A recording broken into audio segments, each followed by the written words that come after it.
the Budget Committee meeting for this evening for September 24th. I have regrets from Councillor O'Meara, and I believe we have everybody else either online or in person here. So welcome, everyone. Are there any declarations of pecuniary interest, members of council? See none. We have no consent items. We have no confidential consent items. We have one discussion item, which is the 2026 Budget Committee public consultation feedback. We do have one deputation this evening that's before us, and so I'm going to suggest that we hear from the deputation and then go to discussion from ourselves and our staff, and of course from Councillor McNeese and I from our public open houses. So if you could call the deputation, I'd appreciate that. Yes, thank you, Chair. Luba Slanina.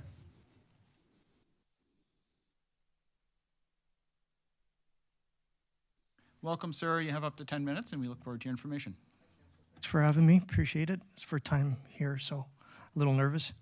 I don't have too much resources to get into a deep dive of the city budget, but just from some of the research I have, and before I present it, my questions or research I've done, if I've got anything wrong, feel free to correct me anytime. I don't know if my numbers are correct or not, so I'm hoping as best research I could do.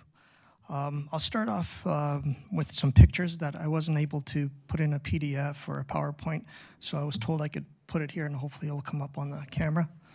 And I'm not going to say anything until you guys see the pictures first. And our IT will help you out to make sure that that shows up. So I'm just going to let the pictures speak for themselves for now. And then I don't want to come off arrogant or condescending because I just want you guys to see the pictures first and then get into some of the details that I want them to kind of emphasize. Can you see the pictures? There we go. All right. So this is on 4th line between North Service Road and West Oaks Trails. I wonder if our staff would be able to highlight that or zoom in on that a little bit. I could better try to blow it up a little bit. There we so we can get the detail. That's as close as that camera will get. Thank you. Okay.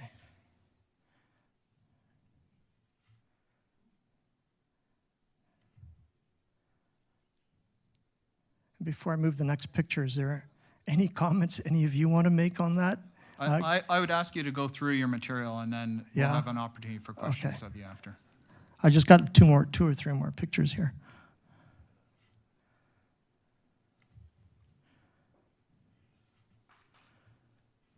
I think that's it. Oh, there we go. One more.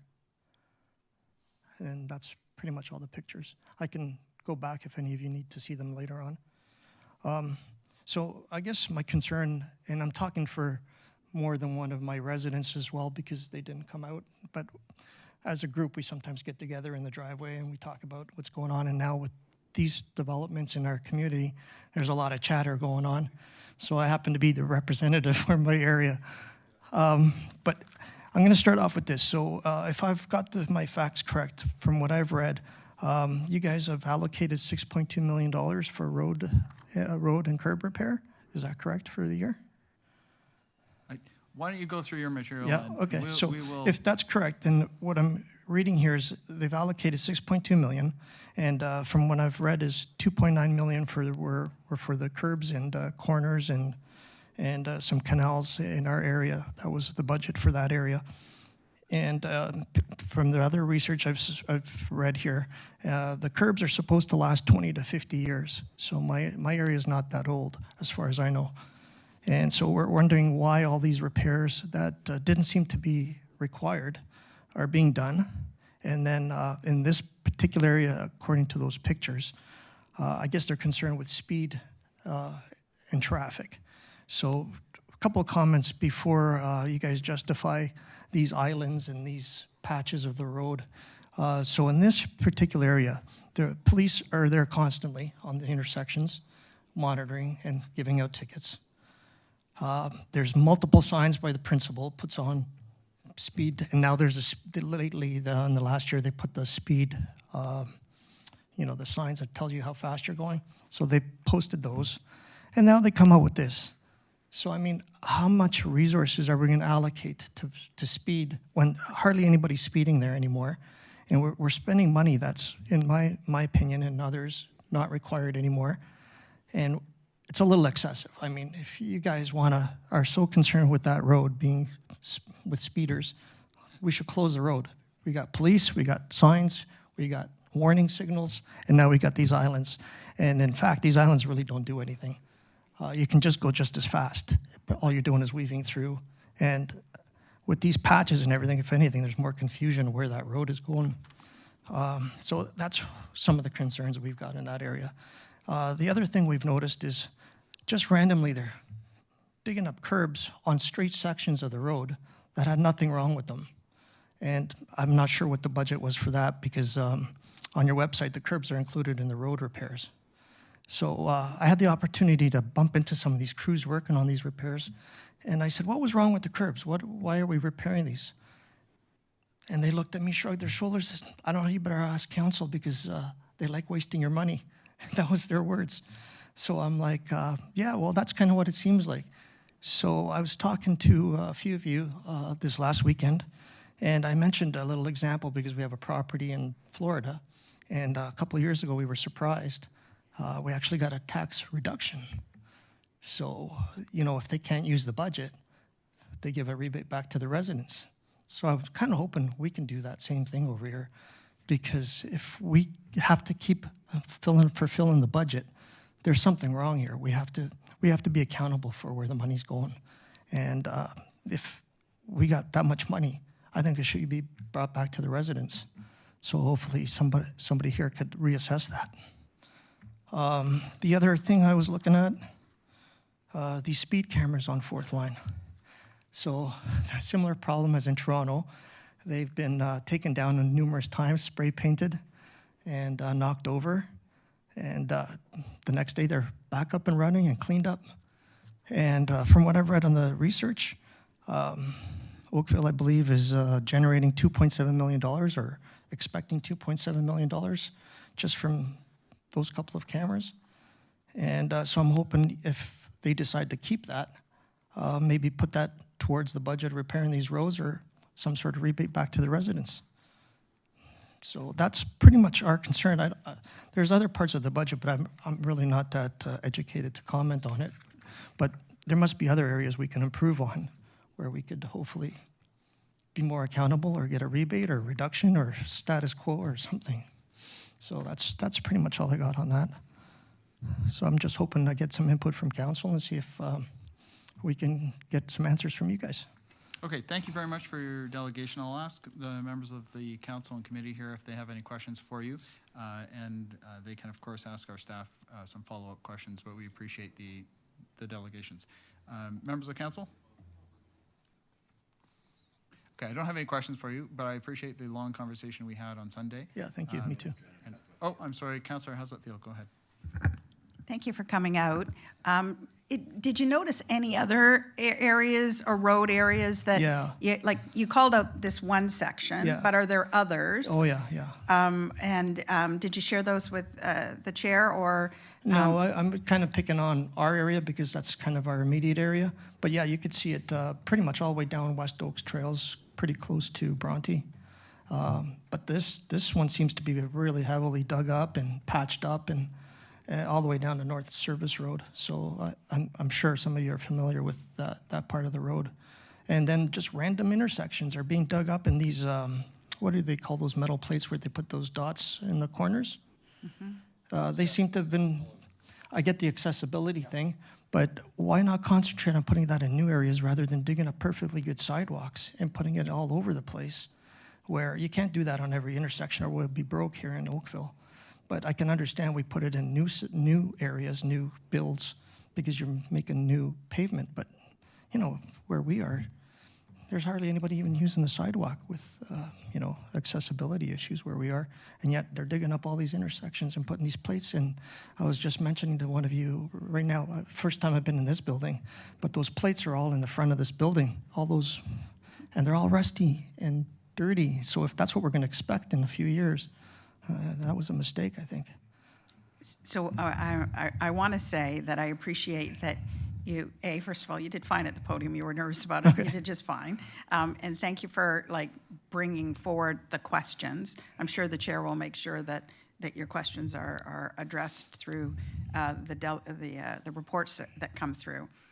From an accessibility perspective, you do not know if your new neighbor someday will need those accessibility elements. And there is an obligation legally to make sure that everyone can equitably use our sidewalks and get across, et cetera. But I appreciate it looks overwhelmingly like, what are we spending money on?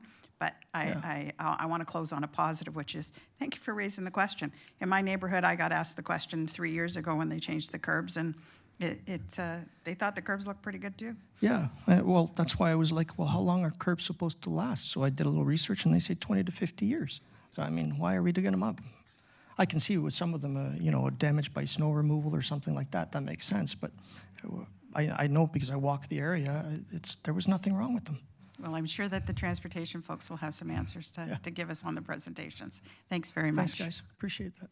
Okay, Councillor Elgar, before you leave, one more. Yep.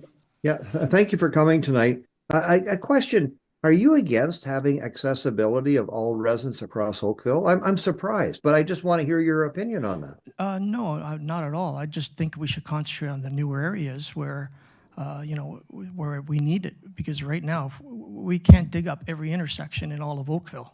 But do you disagree that we should be doing that to ensure accessibility throughout all areas? Sure, but let's Oakville, we are doing it on all the new places, okay. And we're trying to do it to catch up. So you don't disagree with that though? No, but I think we should prioritize it. I think we should start where the busier areas require it, because there's a bigger chance of more people that need it in the busier areas, whereas where we are, there's very little people traffic. Mostly people walking their dogs is what we see.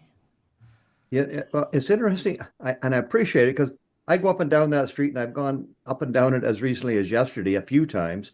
And the other side of that is I have residents complaining they don't like the look of the street because we should have paved the complete street when we did it instead of patching it. And we should have spent the money, even though it doesn't need paving, based on what the town staff have done with their vehicles. This is the kind of the catch we're in at council, is trying to do what's right and spend the money wisely. And that is why it wasn't paid, because based on the indicators that staff use, they said, this is what, for safety reasons, we're doing this, but we can't justify putting the other on because it'll fade over time after a winter and that. But I'm just trying to understand how we as council should be doing things and where you can contribute. Well, if drive down West Oaks, like where you just mentioned, it's all patchy and very hard to navigate because nobody knows where the lines are. So make an immediate left when you hit the end of fourth line. So hit fourth line. When you hit West Oaks Trails, go left, and from Proudfoot, left all the way to third line. They've paved almost that whole road, so they contradicted themselves there. So from fourth line, from upper middle to West Oaks Trails, it's all patched up. There's patches everywhere, which was mostly those pictures that you saw. And then when you make a left right at the end of that street and you start at West Oaks Trails, they managed to pave the whole road. So, I mean, it's not consistent. Maybe staff I'm not sure they can speak to it tonight because I don't think we have the appropriate staff here, but they have instruments that they go through and measure the degree that the asphalt has been degraded. See, this is, and we have to use technical knowledge from the staff, and I believe that's what they have come up with. So I hear what you're saying, and it doesn't look pretty right now. Yep. And that's what I'm getting the complaints about. It doesn't look pretty. Right. And instead of, if we just kind of put paint over it or just tarred it all black, it would look so much better. Right. But I'm just here to raise my concerns because for us, we can't see the reason why this was all done. Because if we want to get down right to the nitty gritty here, the whole point is, why did we even put up those islands when we've got speed cameras, we've got warning signs, we've got these speed lights to tell us their speed, and we have got police. So then we've Well- started digging up these roads and So- put these okay, so islands, and now we're making all this th- patchwork that wasn't required Thank in you the very first place. much. Councillor Elgar, do you have any other questions for the delegation? I appreciate the conversation. No, I appreciate where the individual's going, and I understand his concerns, and I'm getting a lot of complaints, but it's more about the looks. But I'm afraid, Chair, that this could be a bigger problem throughout all of Oakville, because I've heard that there is a chance that we may be not allowed to have speed cameras, and this is going to happen a lot more throughout every area in Oakville, wherever there's an area where people should be slowing down in front of schools and churches and parks and everything. So If I could just your raise point is well taken. Could I just put a part B to that? So if we're concerned about speeding and all this concern about safety and speeding, well, then we should be doing it on the main roads where there's more traffic and they're going faster. Upper middle, they're racing all the time on upper middle, but yet no speed cameras, no warning signs of your speed. Thank you very much. It's a regional road as opposed to a town road. Councillor Elgar, do you have any other questions? Because Councillor Chisholm. No, I do not. Thank you. Okay. Councillor Chisholm? Thank you, Chair. Maybe connecting staff with the gentleman to look at his concerns. I know they're not budget related, but I think that might be an idea to have staff contact him directly. Well, in a way, they are budget related because we're what I'm trying to point out is we can maybe not do these in the future and save the budget and maybe do a rebate or put it to some other priority items. So I appreciate the input with respect to spending priorities. I think the question is specific to this location that you're speaking to, Councillor Chisholm, and certainly we can, between the local councillors and our staff, make sure that it's considered properly. Yeah. But Thanks you very guys. much for sharing the Appreciate it all. pictures. I appreciate the conversation we had over the weekend Yeah. and the input. So, Thanks for giving me the chance. Thank you. thanks very much. Are there any other delegations? No? Just double check. I don't see anybody else in the hall here, but if there are, raise your hand. I see no others. Okay. So members of council, I'm going to move on then with item 5.1. Staff, do you have any other material that you want to present to us or any comments at this point? No? Okay. So members of council, we have over the last couple of months now gone through a large number of open houses, and I want to thank Councillor McNeese for joining me on so many open houses and events and discussions with committees and so forth. I think we've done at least 10 presentations covering probably over 100 people individually who've had conversations with us one-on-one or in groups. And the feedback has been wide and deep in the type of conversations that we've had. Councillor McNeese was the scribe in all of our meetings, and he had you might have 6 or 7 pages of notes that you prepared, and we summarized that into a set of materials from which we drew the topics and information that we think that we could ask our staff for additional reports on. I provided that to you earlier so that you'd have advance warning of it, and I wonder if we could put that on the overhead so that members of council can look at it and provide any comments or additions or deletions or amendments to it. There is one more addition that I'd like to suggest, and that is to add a number 24, that is to report on the fees charged for seniors recreational services compared to other municipalities and the YMCA. It was one of the elements that came up during discussions with the Seniors Working Action Group this afternoon, and thank you, Councillor Dudek, for the suggestion for that. It was a very good conversation. So if we could add that to the very bottom. Scroll all the way down to the bottom and add number 24 for us, please. Yeah, if you can read my handwritten scrawl.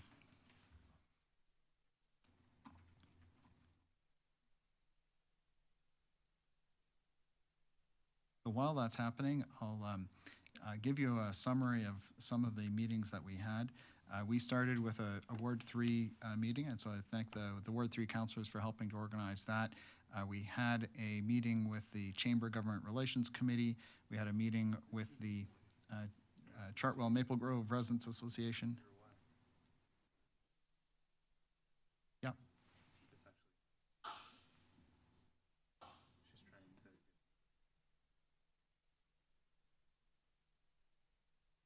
Sorry, Janet, did you have a question? Oh, that these guys were on, yeah, that he was sharing other stuff.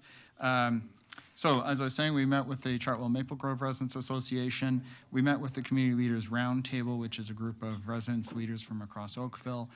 We met in open houses in wards 5, 6, 7, 4 at various locations, and we met in Ward 1 at the Bronte Market Square all day on Sunday, which was a fantastic, wonderful day. Great space, by the way. And of course, we met with the seniors working group today. So we've had a wide variety of discussions in addition to the emails that a number of you have received and forwarded over the course of the last couple of months. So thank you very much for all of that. I really appreciate the support of all my colleagues. Now, they are almost through adding that. And at this point, I'd like to open it to the floor for input or questions. And I'm going to start with Councillor McNeice, since he has so diligently prepared his notes. Through you, Chair, to you, I just wanted to note number 7, I believe, will come to Council on Monday through Councillor Grant. I probably added it in error, so if Councillor Grant's okay with that, then we'll deal with it at Council on Monday. I think he's good. Yeah, okay.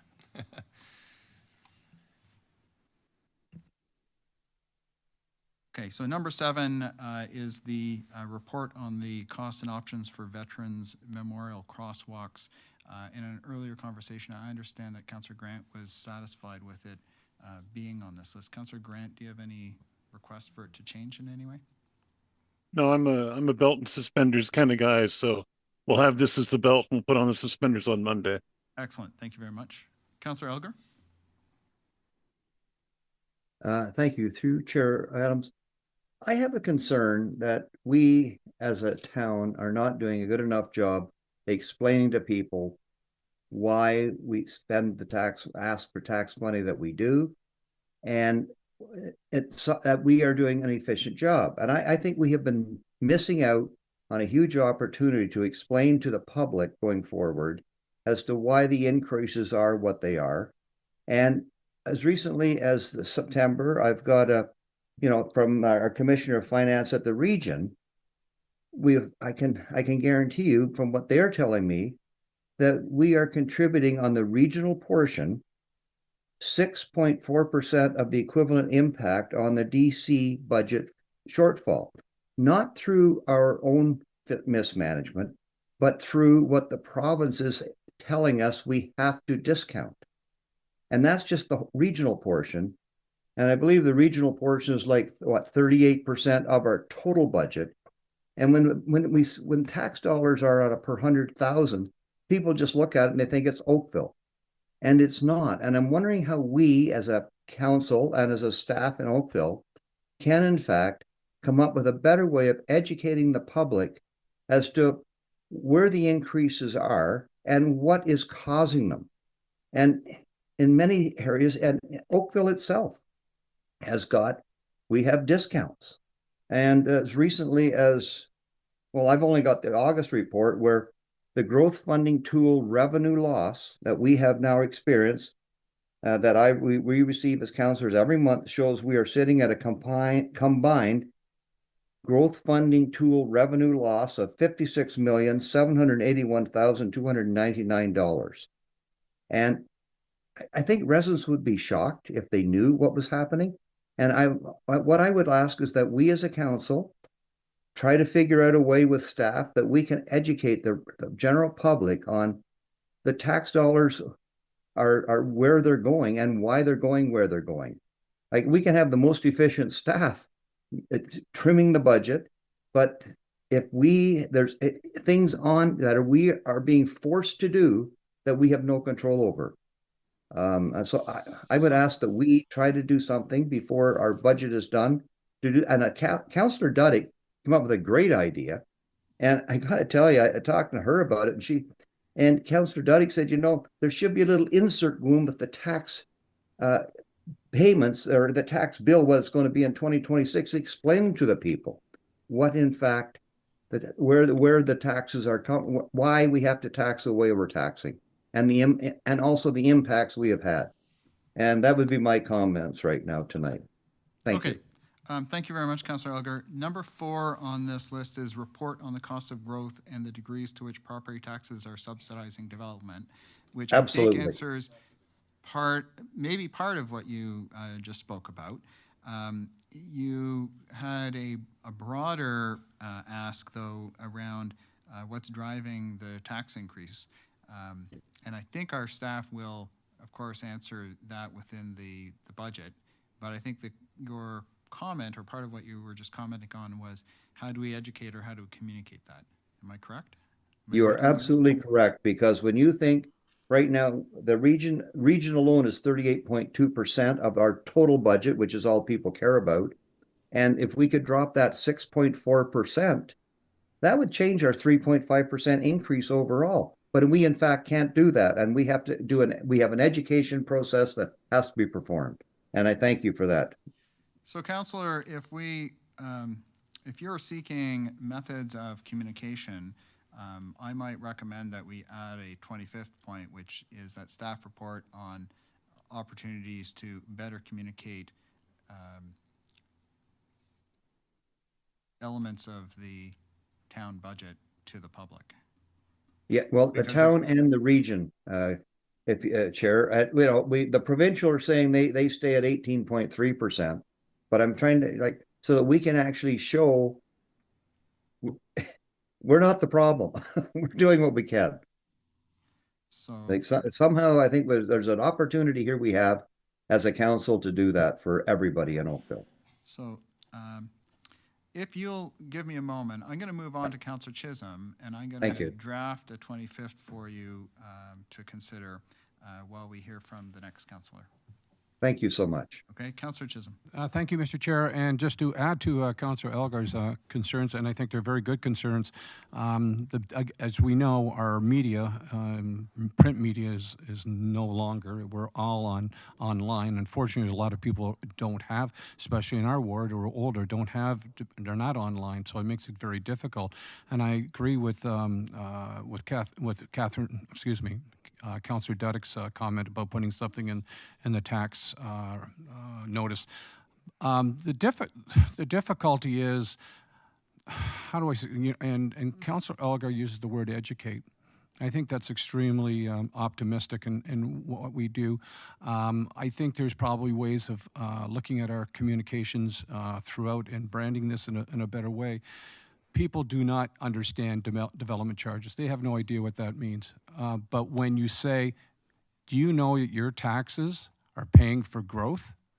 That they understand that. So the language we use in every day, we understand as councils and staff, but the general public doesn't understand a lot of the lingo and a lot of the intricacies of the communication. So we got to drill it down so people understand it. And I think when you say, because everybody's upset about their taxes and future taxes coming forward. So Council Elgar's bang right on. We need to get the message out, but the message has to be hit home for people with respect to they're paying more taxes because of certain situations we have no control over, or because of the province and so forth. So we need to really strategize on how we're going to do this in the future with respect to the budget. So I just leave it as that. Thank you. Okay, thank you very much. Councillor Duddick. Thank you. Through you, Mr. Chair. I guess my comment in regards to what Councillor Elgar had raised previously was in regards to the shortfall for development charges. I think the whole development charges is what people don't understand. I think we usually do a fairly good job communicating where the taxes come from and they're proportionate. But especially now that we're hearing in the media that there's a possibility that there's going to be changes yet again to how much the town or a city or whoever has to offset in order to provide lower DCs for developers. And that's the bone of contention, especially when they see how much development's going on, and concerns similar to what we heard earlier today from the minister with the infrastructure costs. Somebody's got to pay for it.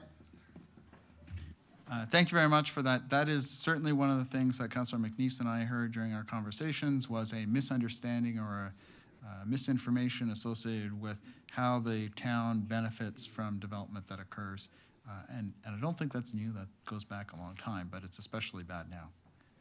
So, Councillor Elgar, we have drafted and added into the list here a number 25 that reads, report on options to improve on, should be on the public communication of the town and the regional budget. And that, I think, should capture some of these issues in terms of top line, and in particular in the DCs. And I think there's more to it than just DCs, but certainly that's part of it. So I'll let you think about that, and I'll go to Councillor Haslett-Thiel. Thank you, through you, Chair. So a few additional things to consider. The CMGRA sent in a letter, and I wasn't clear if you felt that we had addressed those on the list.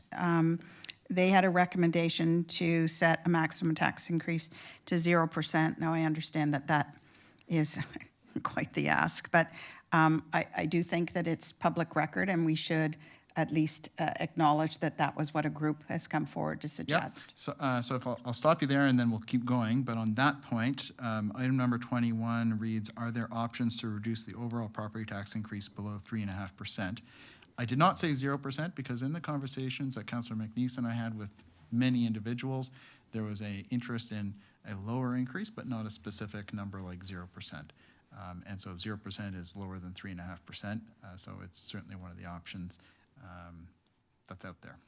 All right, I just wanted to make sure that it was clear that that is what their ask was. I'm not saying. And to be clear, the CMGRA, am I getting the acronym right, letter was distributed to council.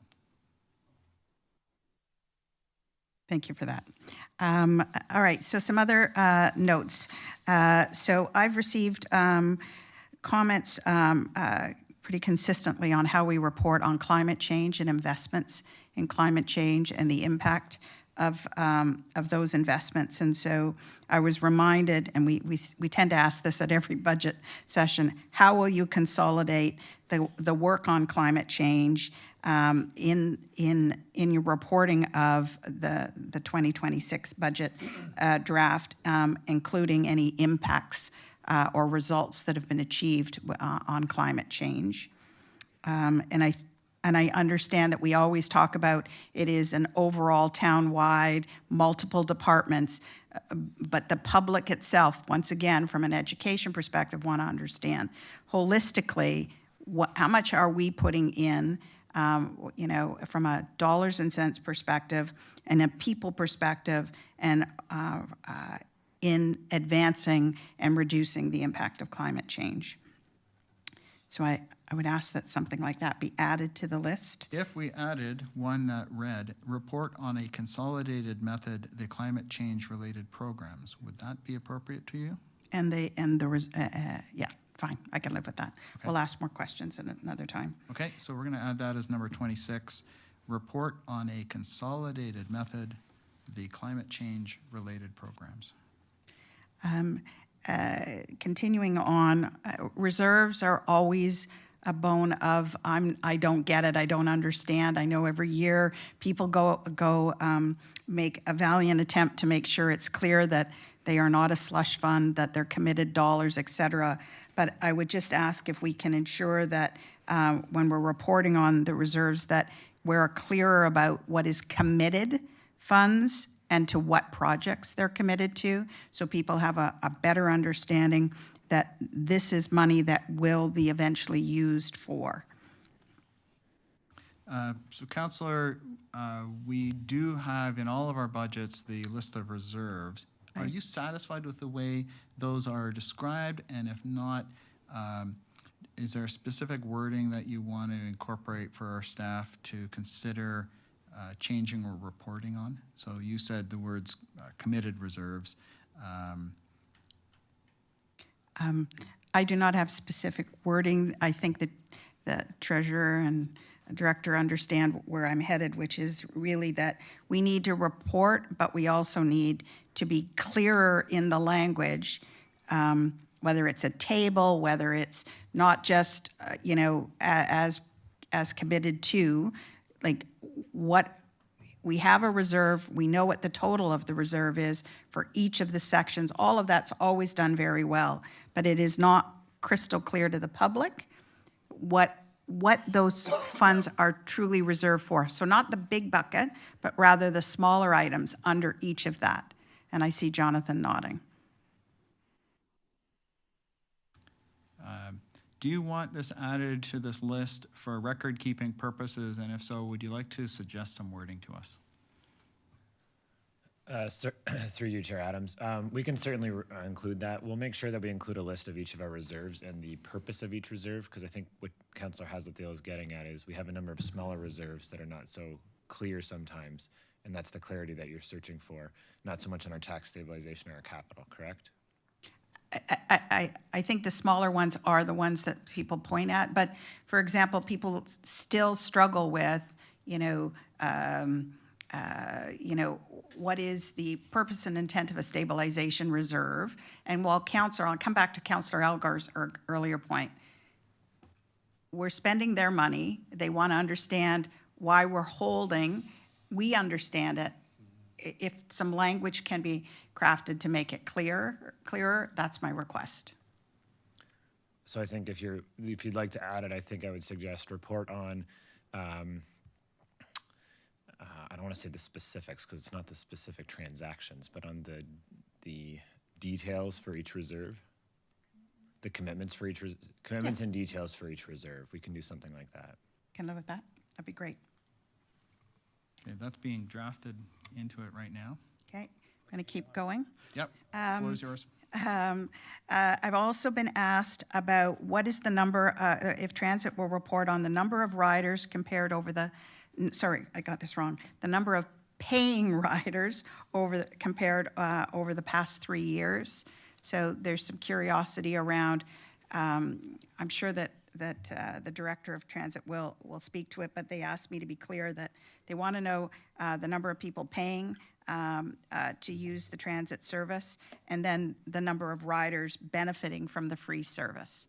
So again, I think... Excellent. Okay, so number 20 reads the efficiency levels and KPIs for Oakville Transit and the measures used to determine its effectiveness.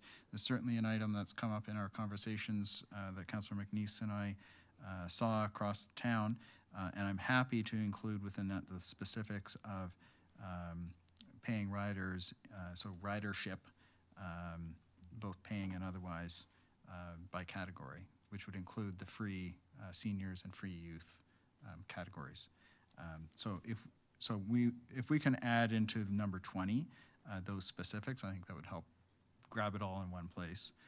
So if that could be amended to the efficiency levels and KPIs for Oakville Transit and the measures used to determine its effectiveness, including paying ridership and ridership by category, parenthesis, free seniors, free youth. Is that satisfactory? Yeah, no, that's great. Thank you, Okay. Chair. My other requests that have come to me is what would be the cost of addressing the Thomas, Trafalgar, and Dunn Street streetscapes that are outstanding for downtown? I'm happy to have that added, but I'd like to get a separate line to capture that. I want to just make sure we get the right wording for it. Okay.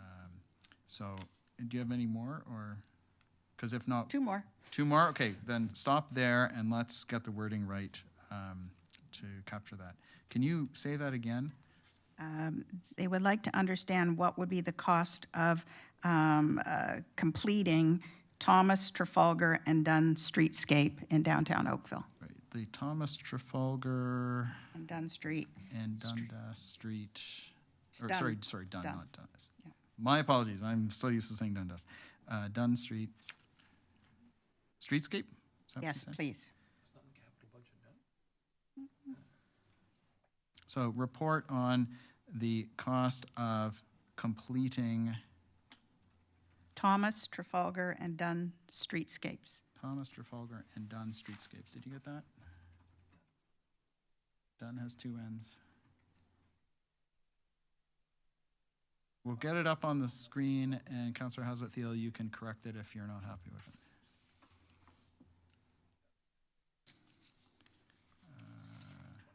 That's it. That's number 28.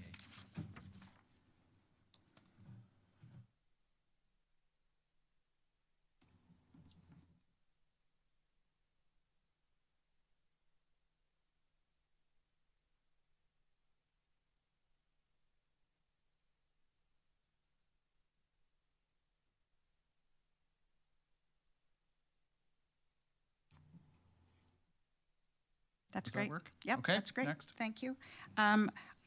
You know this list really well, Chair, so can you just confirm for me, have we covered the possibility of a reduction in taxes to compensate for a stormwater fee?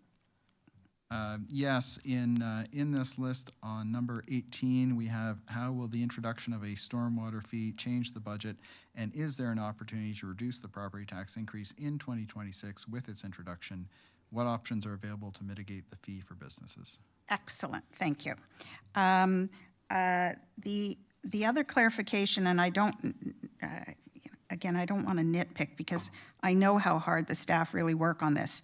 But this, it says strategic capital priorities, and it does a 10-year view. But it lists off some of the big items like Cross Avenue realignment and Midtown implementation. And, you know, there is a DC implication to that. And I'm wondering if we can be clearer about what's going to be covered by DCs and what's going to be covered by the taxpayer. Further to Councillor Algar's note, I mean, or comments, you know, we're not paying for the whole of the Midtown implementation, and we're not, well, we surely, to heck, hopefully are not. So some clarity on that would be helpful. On the, and it's, I'm just referencing the flyer that we hand out to folks. It got called out to me as, but you don't pay for all that. And I'm like, you're correct, we're not going to pay for all that. But I really couldn't answer the question about how much of that we would pay. And so just some feedback on that.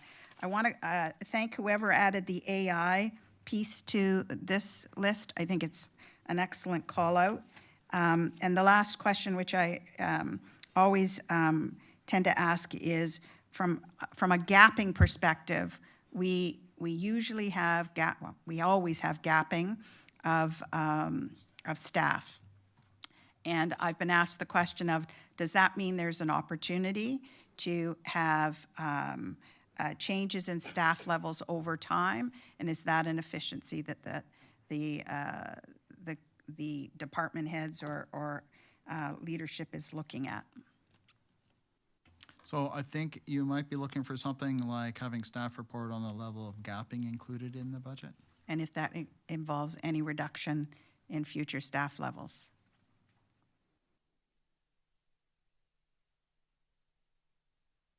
Or an increase. I mean, we want the services. This is like a double-edged sword.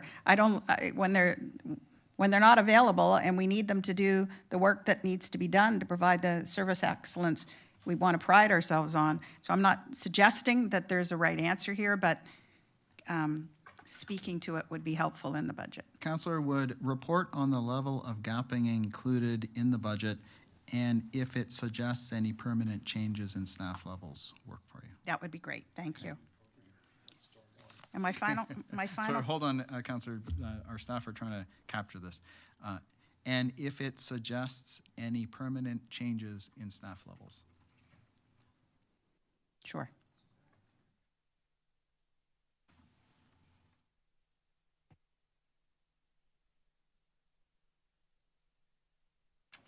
Councillor Hazat-Thiel, back to you.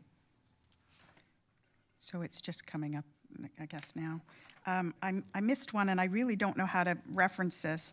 The note from the resident was asking about the fire service budget, and that we have a lot of big trucks, but we don't seem to put small trucks on the road as a response vehicle where we don't need a fire truck. And he just pointed out that one costs less than the other. So I'm not sure how you'd like me to word that, Chair Adams, but again. That sounds like more than, it's not like buses where you got big buses and small buses. fire trucks have certain skill abilities associated with them.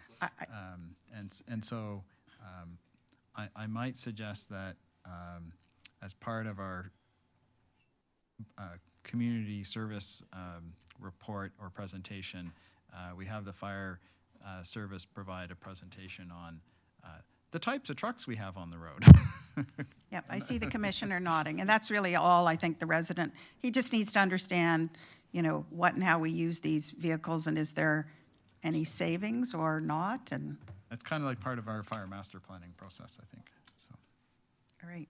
And I promise, my final comment is, everyone might be familiar with the fact that OBCM and FCM have been trying to get a new municipal growth framework or funding framework, and that speaks exactly to what Councillor Elgar is referencing, which is not only is it DCs, but it's also all the other downloads that are occurring that our residents should understand we have to pay for, either at the region or at the town level.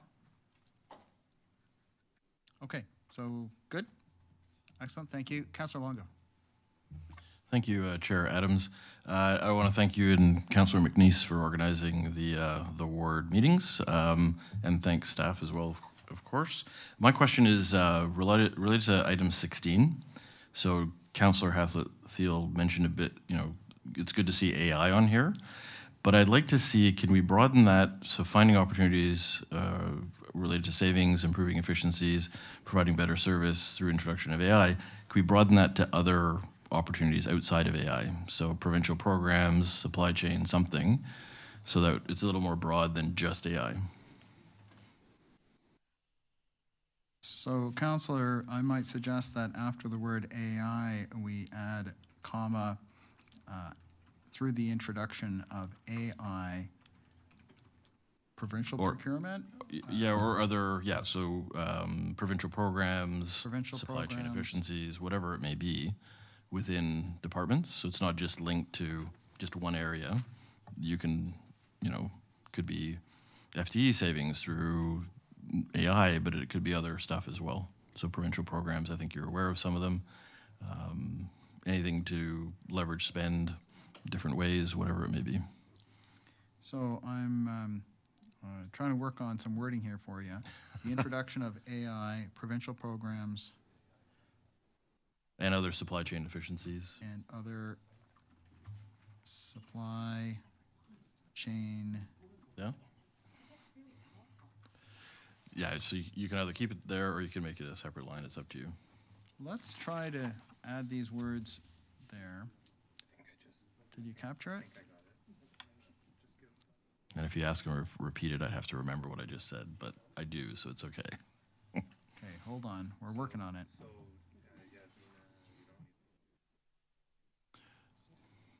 Provincial We're almost programs. there. You can say supply chain efficiencies.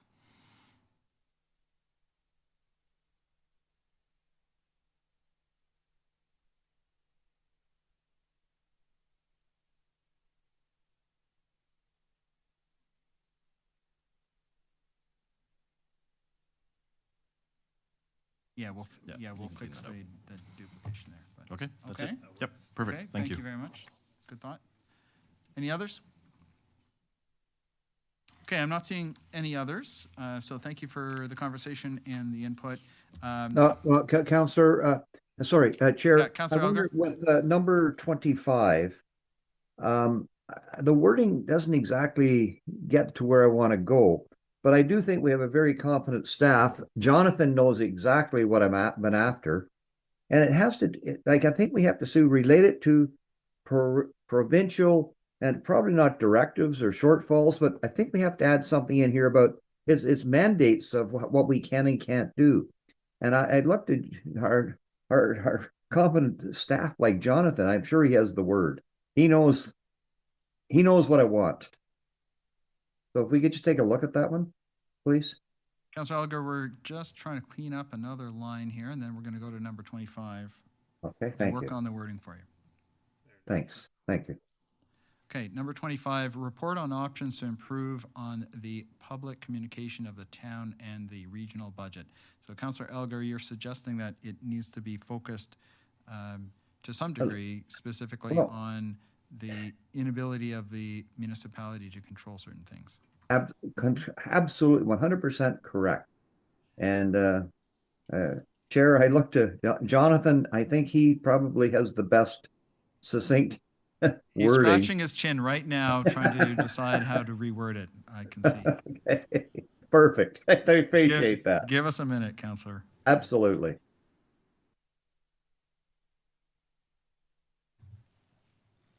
Through your, excuse me, through you, Chair Adams, I'm wondering if we just say, just add a comma after regional budget and say, as it pertains to the costs of growth. That does it perfectly. Thank you. Okay. We're going to get that in there.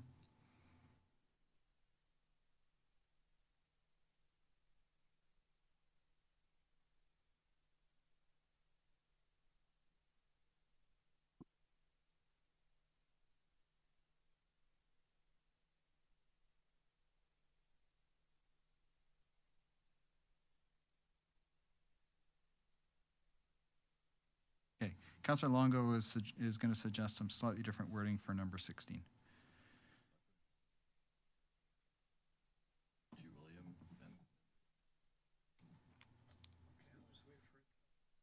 We're waiting for it to whiz through the internet.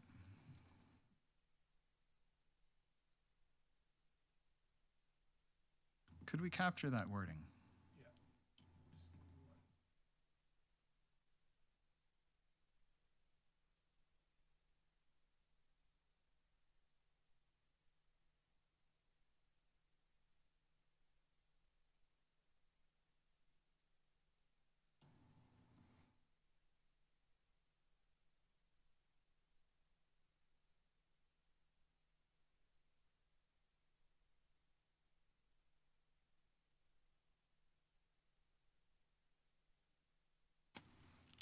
So, members of council will be looking for a recommendation that the 2026 Budget Committee receive feedback and advice from, or how about that the 2026 Budget Committee receive the feedback and advice from members of the public consultation, and that staff provide further information on the following topics raised during the budget consultation process, which will then be numbers 1 through down to the bottom here.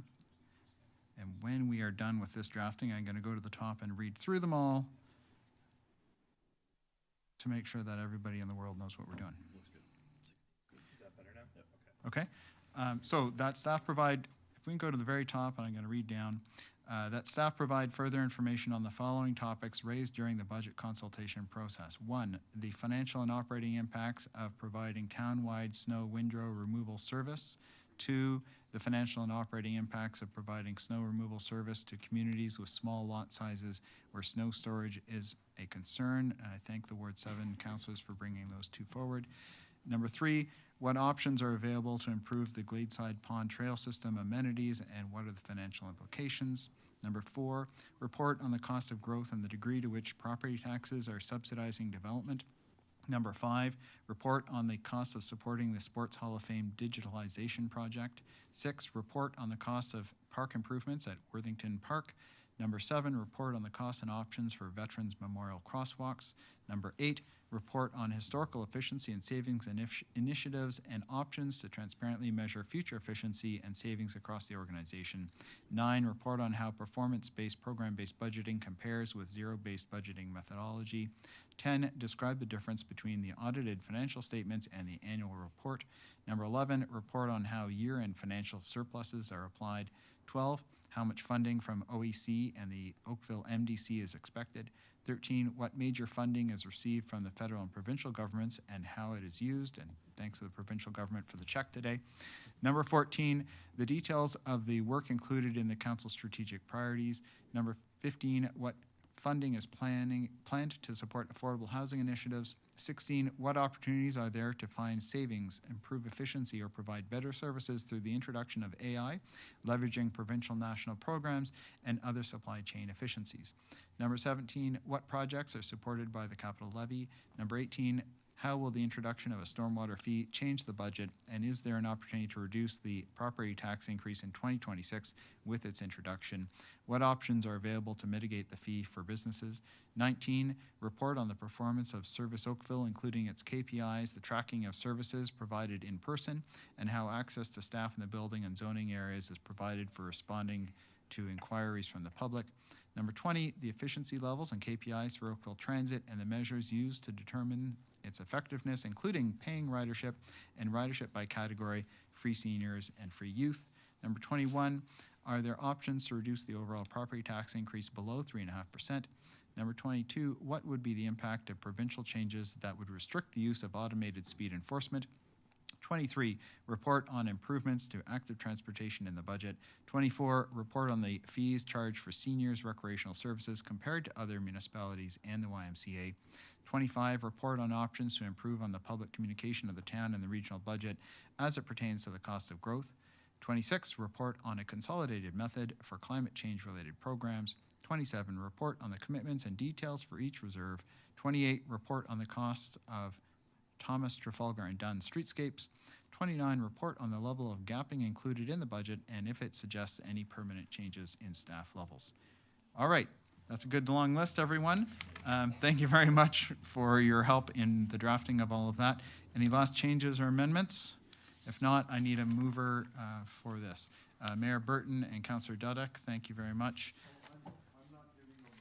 Oh. The floor is yours for a question. Thank you. On 26, do we mean report on a consolidated basis for our climate change related programs? We can certainly use the word basis instead of method. Thank you. Councillor Haslett-Thiel? Actually, I'm glad Mayor Burton called it out, because when you were reading it out, I kind of went, Not the wording you want? Maybe it doesn't get where we're... They want to know, what are we investing in climate change, and what is the, both in 2025 and 2026, the staff generally choose to give a consolidating it doesn't answer their question. They do want to know the total, but they also want to know individually what is each department delivering on climate change. I got it. You want a list and you want the total. Correct. Yeah, I think that would be understood. Our staff are going, yeah, we get that. Well, then maybe the question maybe is, the word consolidated is also a problem. How about simply report on, well, it's investments in climate change report programs. on investments for climate change programs and initiatives. There's typing going on next to me here.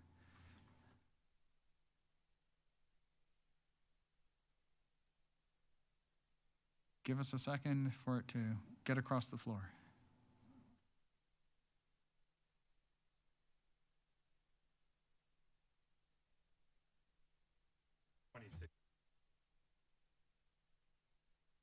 Yeah, we're amending number 26 here.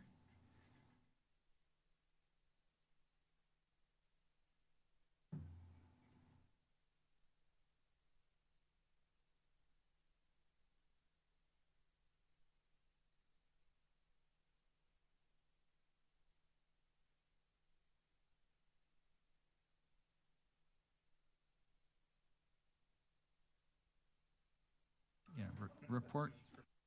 And Mr. Chair, if I could suggest, after the word investment, when you get done with the rest of the sentence, add 2 words after the word investment. And those 2 words would be and results. Report on investments and results of climate change programs and initiatives. Report on investment and report on investment and results for climate change programs and initiatives. Are you happy with that? Yes? Okay, looks like everyone getting thumbs up from everyone. All right. So Councillor Dudek, you're going to move, and I need a seconder. Thank you, Councillor Chisholm. We'll make this a Ward 2 initiative. Any further? Any opposed? I see no hands. I can't see the rest of council on my screen at the moment. I see no one opposed. So all in favor. That looks like it's unanimous. Thank you very much, everyone. That deals with all the material of the day. There's no confidential discussion items, and so we are ready to adjourn. Thank you so much, everyone, for your help and service. We look forward to seeing you next time.